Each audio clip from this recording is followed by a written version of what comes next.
Great to be here with you guys today. Sophie Cunningham comes out and says it. We are headed towards a lockout. The way things are shaping up, the way things are headed, a lockout is coming. She is very doubtful that a 2026 season will be happening. And her comments, not surprising. Actually, I have a few questions that I want to share with y'all, a few things that came to mind after listening to what Sophie Cunningham had to say. So let's get right into it. Please like the video. Let me know your thoughts in the comment section below and subscribe to the channel. That would mean so much to me. Sophie Cunningham goes off. Sophie Cunningham just dropped a bombshell that sent shockwaves through the WNBA, declaring the league is hurtling toward an inevitable lockout. Her words were stark, leaving no room for doubt. She said she is very doubtful a 2026 season will even happen, given the way things are shaping up. This wasn't just a casual observation. It was a direct condemnation of the collective bargaining agreement negotiations, which she bluntly called so damn dumb. The silence that followed her statement was deafening, a clear sign that the union's foundation is cracking under immense pressure. Careers could soon be hanging in the balance, exposing deep fissures within the league's power structures and player unity. Resultantly, the average salary would also increase to more than $530,000, which dwarfs the current $120,000 by a long shot, and grow to more than $770,000 over the life of the agreement. The minimum salary would be up from $67,000 to approximately $250,000 in the first year. No progress has been made. So as things stand, it all comes down to the money and the numbers, with a lot of permutations and combinations going on. Just like the battle on the court, this too is heating up, but behind closed doors, and with so much at stake, every basketball players will be focused on the outcome. But Sophie Cunningham says no. Her frustration stems from a complete lack of forward movement, a total standstill in discussions that are supposed to secure the future of the league. Sophie revealed a maddening cycle of zero progress, stating that despite weekly emails from the Players Association, absolutely nothing is actually being achieved. This isn't just stagnation. It's a terrifying void where agreement should be, creating an atmosphere of deep uncertainty. These regular updates meant to inform, instead only highlight the ongoing deadlock, fueling player anxiety and raising serious questions about the union's effectiveness in these critical, high-stakes negotiations that will ultimately dictate player livelihoods.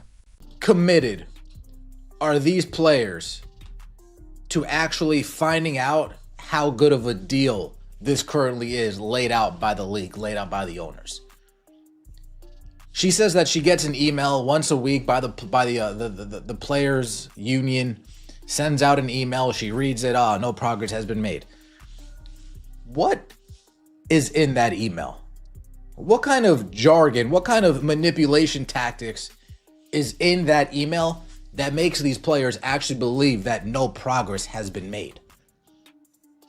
Now to my previous question, what digging... Yet, what's truly baffling is the nature of the offer currently on the table, which appears incredibly generous from the owner's perspective. The latest proposal reportedly promises to compensate players with more than 70% of net revenue, a substantial share intended to significantly elevate their financial standing. This isn't a minor raise. It's a fundamental restructuring of the compensation model, designed to give players a far larger piece of the pie. In theory, such a financial commitment should represent a massive step forward. But Sophie's comments suggest a much deeper, more entrenched problem beneath the surface, one that extends far beyond simple numerical disagreements. That email. What kind of jargon, what kind of manipulation tactics is in that email that makes these players actually believe that no progress has been made? Now to my previous question, what digging on their own time do they do into the history of the WNBA, into the history of the relationship between the WNBA and the NBA, to understand what kind of deal they actually deserve? Not what they think they deserve, what they actually deserve. All of the propping up that the NBA has been doing over the last nearly 30 years. This proposed deal isn't just about a bigger paycheck. It comes with a radical overhaul of player amenities, promising a lifestyle upgrade many could only have dreamed of before. The expenses included in this 70% net revenue calculation account for dramatically improved conditions, including state-of-the-art upgraded facilities. The luxury of charter flights and accommodations in five-star hotels, these aren't minor perks. They represent a fundamental shift toward fully professionalizing the player experience, directly addressing long-standing complaints about travel, recovery, and living conditions. It's an investment in both comfort and performance. And yet, despite all of this, Sophie still insists that there's been no real progress. To believe in lies thinking it's the truth than to go out and discover that the lie is actually the lie. They might be getting told throughout their whole entire career, their whole entire life, oh yeah, blah, blah, blah, blah, blah. You guys deserve more. The league does this, the league does that. They garner this, they garner that. And instead of actually doing their own homework and researching it and finding it out, oh, is this true or is this not true? They just believe it. So when people like myself and Rhodes and Pope and others and CDS and others come and say, hey, and Rudy and say, hey, you guys really don't deserve, well, we're viewed as mean, not just. The financial implications of this offer are staggering, particularly for individual players. If accepted, the average WNBA salary would skyrocket to more than $530,000. It's an astronomical leap from the current average of $120,000. This isn't just an increase. It's more than quadrupling the earnings of the typical player, a monumental change that would redefine financial security within the league. Such a dramatic bump would undeniably transform the lives of many athletes, providing unprecedented stability and reward for their dedication. Yet, despite this, the union remains at an impasse, baffling external observers. I don't want to know the truth, so I can just keep peddling this nonsense. I do think there's a lot of that going on as well. Something that I want to share with you, an old clip of Lisa Leslie, might be joking around, might not be joking around, but part of me thinks that this was serious when she says, maybe the NBA players can just give us some of their money. Some part of me makes me feel like this was serious. She's never, far from our thoughts, but the WNBA is rocking. What could we have more? I mean, I just think, from a salary standpoint, it'd be great for the women to be able to make more money. It's a lot of work. It's a lot of hard work. I think I saw something that said, even the league's minimum salary would see an unprecedented rise under this proposal. Further underscoring the owner's commitment to improving player welfare across the board, the minimum would jump from $67,000 to approximately $140,000. In the very first year of the new agreement, this particular increase is crucial because it directly impacts a much larger portion of the player pool, ensuring a far more livable wage and significantly reducing financial strain on players.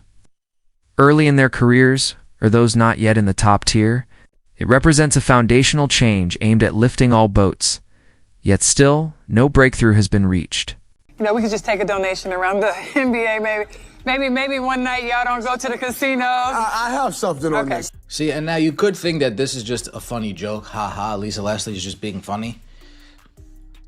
But the actions that the players have showcased throughout this whole entire process, it's very similar to what Lisa Leslie's saying. Maybe the owners can just pay us even though we haven't made a dollar. Maybe they can just pay us more money even though we haven't turned a profit. We just have our hands out and we're expecting it. She's talking about all this hard work. She says hard work, but I don't see hard work paying off.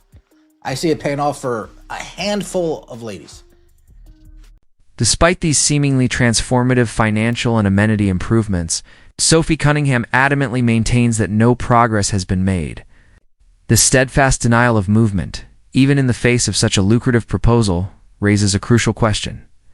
If it's not about the money, what truly is at stake? Her insistence suggests the conflict runs deeper than simple negotiations, pointing instead to a fundamental disconnect or power struggle that transcends mere figures. It appears the battle behind closed doors is far more complex than a disagreement over contract clauses, hinting at a deeper fracture within the league's structure. Even though we haven't turned a profit, we just have our hands out and we're expecting it. She's talking about all this hard work. She says hard work, but I don't see hard work paying off. I see it paying off for a handful of ladies. Caitlin Clark, hard work clearly pays off. Nafisa Collier, the hard work clearly pays off. Asia Wilson, the hard work clearly pays off. I'll have to battle with Sabrina and her hard work. I'll have to battle with that. But we wouldn't be seeing the lapses that we see if everybody's working so hard. We wouldn't see the fundamentals lacking if everybody's working so hard. We wouldn't see the layups being consistently missed if everybody was working so hard. So I'm not even sure how hard these players are working, to be fair. Let me know your thoughts. This brings us to a critical, uncomfortable question. How genuinely committed are these players to understanding the true value and potential of the deal currently laid out by the owners? If such a substantial offer is being dismissed as no progress, it suggests a disconnect between the information presented and how it is being received. Are the players truly digging into the details, analyzing the numbers, and comprehending the full scope of what's being offered? Or are external factors clouding their judgment, preventing a clear-eyed assessment of this potentially transformative agreement? The weekly emails from the Players Association, which Sophie describes as showing no progress, raise another unsettling question. What exactly is contained within those communications? Are they filled with jargon, strategically worded phrases, or even manipulation tactics designed to shape player perception rather than provide objective facts? The concern isn't just about what's being said, but how it's being framed, potentially influencing players to believe a specific narrative, even if it diverges significantly from the reality of the owner's offer, creating an echo chamber of resistance. Furthermore, how much independent research are these players actually conducting into the financial history of the WNBA and its long, complex relationship with the NBA? To truly understand what they deserve versus what they think they deserve requires a deep dive into historical context. Without a fundamental understanding of the financial realities and challenges the league has faced, players may be operating on assumptions rather than informed positions, making them susceptible to narratives that don't align with the economic ground truth of the league's long struggle for solvency. The NBA has consistently propped up the WNBA for nearly 30 years, pouring immense support and resources into the league in an often futile attempt to make it successful. This sustained financial lifeline has been crucial to the WNBA's very existence, yet it's frequently overlooked or downplayed in negotiations. Perhaps a reality check is overdue, one that forces players to acknowledge the vast contributions from the NBA and its owners, and to consider whether the current deal is, in fact, a good one given the league's persistent inability to stand on its own feet. It's often easier for people to cling to convenient narratives, believing a lie because it feels like the truth, than to undertake the arduous task of uncovering inconvenient facts. Players may have been told their entire careers, "You deserve more, the league is exploiting you," without ever truly questioning the veracity of those claims. This deeply ingrained belief, unchallenged by personal research, could be a major obstacle preventing them from objectively evaluating the current, potentially groundbreaking offer on its true merits. The speaker explicitly questions the commitment of many players to genuinely seeking the truth of these negotiations, especially in light of potential conflicts of interest. Sophie Cunningham herself previously identified a conflict involving prominent figures like Nika Ogwumik and Breena Stewart within the WNBA. This raises a critical point. How can players make fully informed decisions when their own representatives may have divided loyalties? It's a complex dynamic that could be undermining trust and hindering a fair assessment of the proposed deal, sowing seeds of doubt. This sense of entitlement, or perhaps a lack of economic understanding, isn't new. An old clip of WNBA legend Lisa Leslie resurfaced, where she mused, "Maybe the NBA players can just give us some of their money." While delivered with humor, many believe there was a serious undercurrent to the remark. Even in jest, it reflects a mindset that frames the league's financial struggles as someone else's responsibility, rather than acknowledging the need for sustainable growth from within a problematic perspective. The stark, undeniable financial reality is that the WNBA has never once turned a profit in its entire history, not even during its most popular seasons or with its biggest stars. This truth is often brushed aside in salary discussions and demands, yet it should inform every negotiation. The league operates on borrowed time and goodwill, making the current offer an even more significant gesture of support and investment. To underscore the WNBA's financial position, speaker cited a striking comparison: The salary of a single NBA player earning roughly $12 million could cover the entire WNBA's annual salary pool. While not a perfect comparison due to vastly different revenue streams, it powerfully illustrates the financial chasm between the leagues. It challenges the constant comparisons to the NBA and exposes a lack of perspective regarding the independent economic realities. This habit of comparing the WNBA to the current NBA rather than the NBA, 30 years into its own development, reveals a significant blind spot. It ignores decades of growth, investment, and market building. Instead of benchmarking against a historically comparable point, some players demand parity with a league that operates in a fundamentally different financial universe. This unrealistic comparison fuels dissatisfaction while disregarding the WNBA's unique journey. Lisa Leslie's Just Take a Donation joke where NBA players might skip a casino night to fund the WNBA eerily mirrors the expectations displayed throughout these negotiations. Despite the league never turning a profit, there appears to be an assumption that owners can simply pay more because players are working hard. This reflects an entitlement mindset rather than a partnership mentality grounded in economic reality. The speaker also challenged Leslie's emphasis on hard work, questioning whether it truly applies league-wide. If everyone is working as hard as claimed, why are basic execution errors miss layups? Defensive lapses, fundamental breakdowns, so consistently visible.